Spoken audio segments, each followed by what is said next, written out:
আসসালামু আলাইকুম রহমতুল্লাহ। কওমি মাদ্রাসায় পড়েছেন, এখন কর্মজীবনে আইসা ইনকাম কম, এই জন্য বুকের মধ্যে হতাশা, মনের মধ্যে হতাশা, বুকের মধ্যে একরাশ ব্যথা এবং পুরো কওমি সেক্টরটার বিরুদ্ধে আপনার অভিযোগের একটা ঝুড়ি আছে। এক ঝুড়ি অভিযোগ নিয়ে যদি আপনি বসে থাকেন, তাহলে আপনার জন্য এই ভিডিওটা। আমরা এই বিষয়ে কথা বলবো দুইটা দিক সামনে রেখে। একটা হচ্ছে পরকালীন দিক, আরেকটা হচ্ছে পার্থিব দিক। প্রথমে যদি পরকালীন দিক সামনে রেখা কথা বলি, তাহলে সেটা হচ্ছে আপনি যখন মাদ্রাসায় পড়ছেন, তখন যদি আপনারা কেউ জিজ্ঞেস করছে তুমি মাদ্রাসায় কেন পড়তেছ, তখন তো আপনি বলছেন আমি আল্লাহ এবং তার রাসূলকে সন্তুষ্ট করার জন্য পড়তেছি। তো আপনি আল্লাহ এবং তার রাসূলকে সন্তুষ্ট করার জন্য পড়ছেন, তার মানে হইতেছে আপনি কেবলমাত্র পরকালীন জীবনে উন্নতি এবং সফলতার জন্যই আপনি মাদ্রাসায় পড়তেছেন।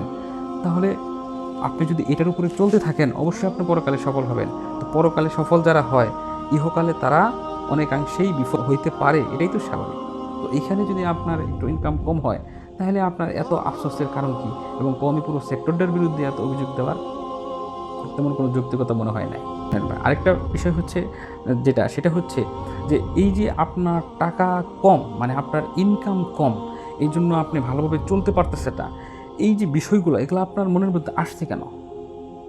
আসছে হচ্ছে এই জন্য যে দুনিয়াতে মানুষ অনেক ধরনের ভোগ বিলাসিতার মাধ্যমে চলতেছে, খুব সচ্ছলতার মাধ্যমে চলতেছে, ওইগুলো দেখে আপনার মনের মধ্যে আসছে।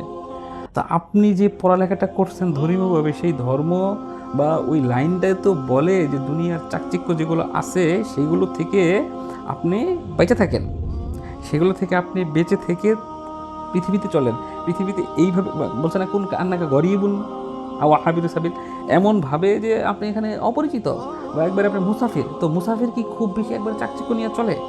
বা মুসাফির অথবা যে অপরিচিত ব্যক্তি একটা নতুন জায়গায় গেলে কি অনেক কিছু নিয়ে যায়? ভোগবিলাসিতার কিছু না, শুধুমাত্র যতটুকু না হইলেই নয়, এতটুকু নিয়ে যায়। তো আপনি কিন্তু এটাই পড়ছেন, এবং আপনার যে লেখাপড়া, সেই লেখাপড়ার নৈতিক শিক্ষা, সেই লেখাপড়ার মূল শিক্ষাটা কিন্তু এইটাই যে পৃথিবীতে চলতে হবে শুধুমাত্র অতটুকু নিয়েই, যতটুকু না হইলেই নয়।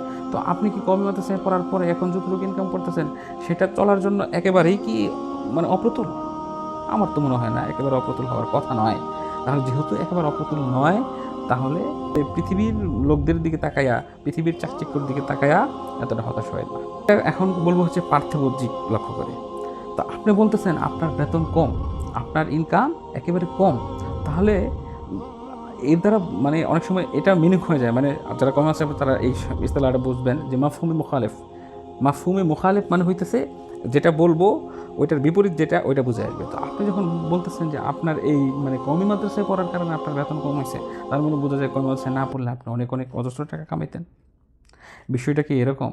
ভাই, অজস্র হাজার হাজার ছেলেপেলে আছে যারা মাস্টার্স পাস, তাদের বেতন 10,000 12,000 দিয়ে চাকরি করতেছে। চাকরি নেই। আপনি দেখেন রাস্তাঘাটে যত তরুণ এখন বিভিন্ন সুপার শপে কাজ করতেছে, তারপরে হচ্ছে আপনার এই যে পার্সেল ডেলিভারি দেয়, পাঠাও, ফুড পান্ডা, এগুলো করতেছে, রিক্সা পর্যন্ত চালায় অনেক, দেখছেন না? তো এরা কি মাস্টার্স পাস করছে না? তাহলে তারা তো আর কমই তো পড়ে না, তাদের এই অবস্থা কেন? মানে মূল কথা হইতেছে ভাই, আসলে কি এটা কমের দোষ না, আপনার সেক্টরের দোষ না, এটা পৃথিবীরই দোষ। বর্তমান পুঁজিবাদী পৃথিবীতে সিস্টেমে এটা, এখানে মানুষ জনসংখ্যা হয়ে গেছে বেশি আর কর্মক্ষেত্র হয়ে গেছে কম, এই জন্য ইনকামটাও কম। অর্থাৎ ইনকাম শুধু আপনি কমই তো পড়ছেন বিধায় আপনার ইনকাম কম, এটা ভাববেন না কখনো। এটা ভাইবা কমের উপরে কখনো দোষ চাপায়েন না, এটা ঠিক হবে না। আরেকটা যেটা কথা সেটা হলো যে আপনার বেতন কম, মাত্র 10,000 12,000 8,000 9,000 টাকা বেতন, এই বেতনে চলে? আরে ভাই, বর্তমান সময়ে ধরেন 20-25,000 টাকা দামের মাদ্রাসার চাকরি অ্যাভেলেবেল, মানে অনেক। তো আপনি কম মাদ্রাসা আর কম মাদ্রাসা সিস্টেম তো জানেনই, সেটা হচ্ছে যে এখানে চাকরি চাকরি যারা করে বেশিরভাগ ক্ষেত্রে থাকার ব্যবস্থাও থাকে মাদ্রাসা থেকে, খাওয়ার ব্যবস্থাও থাকে মাদ্রাসা থেকে, বেতন যেটা দেয় এটা পুরোপুরি আপনারই দেয়, মানে যিনি চাকরি করতেছেন ওই টাকাটা পুরোপুরি তারই থেকে যায়।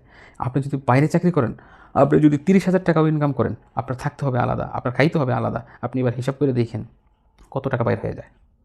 আর বাহিরের চাকরি, বাহিরের সেক্টরের অবস্থা জানেন? যখন বাহিরের সেক্টরে কোনো কাজে ঢুকবেন, তখন বুঝবেন যে এটা কী অবস্থা। তখন মনে হবে যে বাইরে 40 কামানোর চাইতে মাদ্রাসায় 20 কামানোই ভালো, তখন মনে হবে। ঠিক আছে?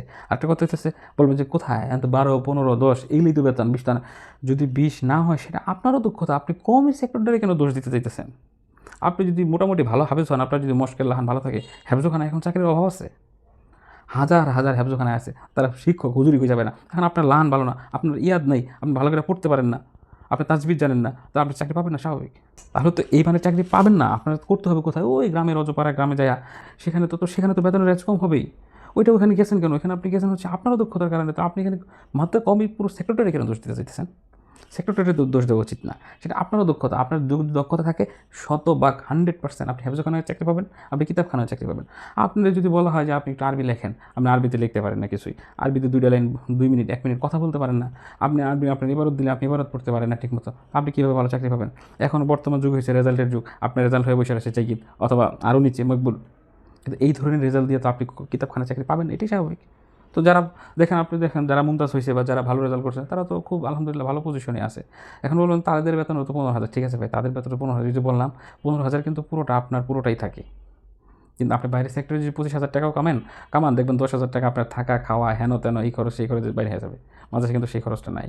তাহলে আপনি কমইতে পড়ছেন বিধায় আপনার ইনকাম কম, বাইরে বললে ইনকাম বেশি হইতো, বা আরও বিভিন্ন যে অভিযোগ মাদ্রাসার মানে পুরো কমি সেক্টরের প্রতি দেন, এটা উচিত নয়। আপনি নিজেও একটু চিন্তা করে দেখবেন। আজকে এই পর্যন্তই। আসসালামু আলাইকুম রহমতুল্লাহ।